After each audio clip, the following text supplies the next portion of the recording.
So my name's Emma Catling. I'm the lead renal dietitian based here in Morriston Hospital, and I work here for the South West Wales Regional Renal Centre. So I've worked here for over 20 years, supporting the service regionally. Daily tasks within my role are extremely varied, and no one day, 1 hour is the same. Basically supporting renal patients, be they hemodialysis patients, peritoneal dialysis patients, transplant patients, patients on the ward, working around making safe changes for patients to keep their diet as normal as possible, but also keep them as safe as possible as well. Everyone brings their own unique challenge to the job that I do. They're constantly pushing me to think creatively for them, to support them nutritionally, to get the best for the patients as well, and also to keep them safe and support their family as well. So process is the referral comes in, you're working out what you're needing to do. So that's the real big information gathering from our systems. So the electronic systems we have, like Vital Data, are excellent, so we can get all the information we need. But working through then how the patient's doing, what their appetite's like, what their weight history's doing, and then taking them through a really step-by-step diet history. And then you're working towards what's the patient's likes, dislikes, what's their normal routine. So always working towards people's normal routine, not wanting to give people a list of don'ts. It's always, you can't have as much of that, but instead you can replace it with this. Very, very important for people to hear that message. So within home hemodialysis, we've got a lot more flexibility when we're trying to plan and work through someone's diet history and their dietary intake. So again, you're working through what are their trends for their blood results, what's going on with them dialysis-wise, are they dialysing well, are we clearing everything we need to clear, potassium and phosphate out. And actually, which is wonderful work to do, we actually sometimes need patients to eat more potassium and more phosphate to correct their bloods, which, having worked in the area for a very long time, it's just very nice and refreshing to be encouraging patients to physically eat more potassium and phosphate. And it goes to show how individual every patient's blood is as well. What's really nice as well is that you can then normalise family eating habits as well a little bit more, that, you know, family meals can be enjoyed even more so with home therapies as well.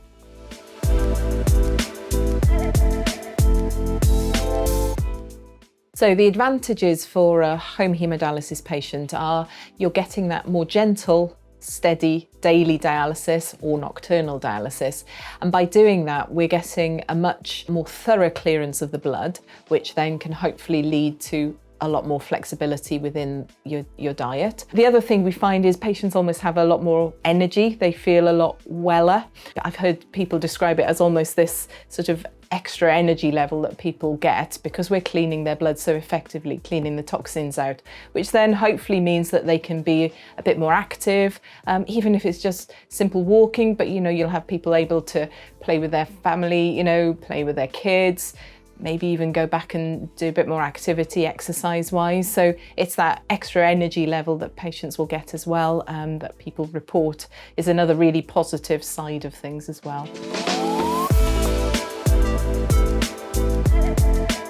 So one of the good things with nocturnal hemodialysis is that it gives us a lot more flexibility and variety for a patient's diet, whilst a renal dietitian is always trying to work with every patient we work with to introduce as much variety and balance in their diet. Unfortunately, there will sometimes be things that we need to be careful with.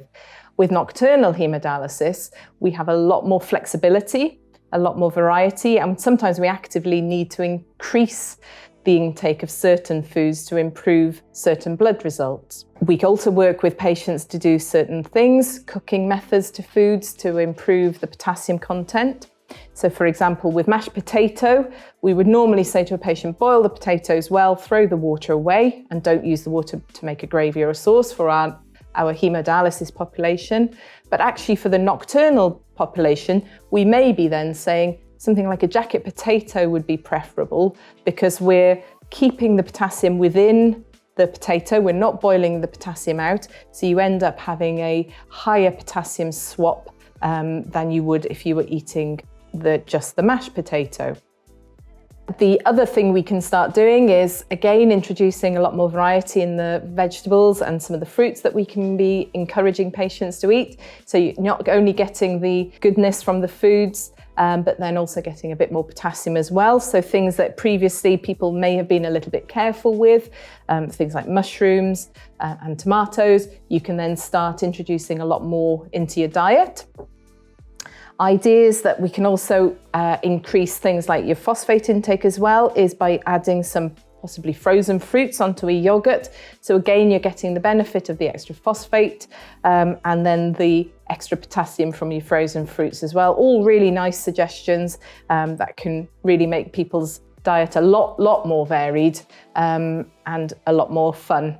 Simple snacks that we can also look at are getting some dried fruit into people, some nuts if appropriate. Other ways we can add snacks like bananas. You can even add the banana onto your yogurt.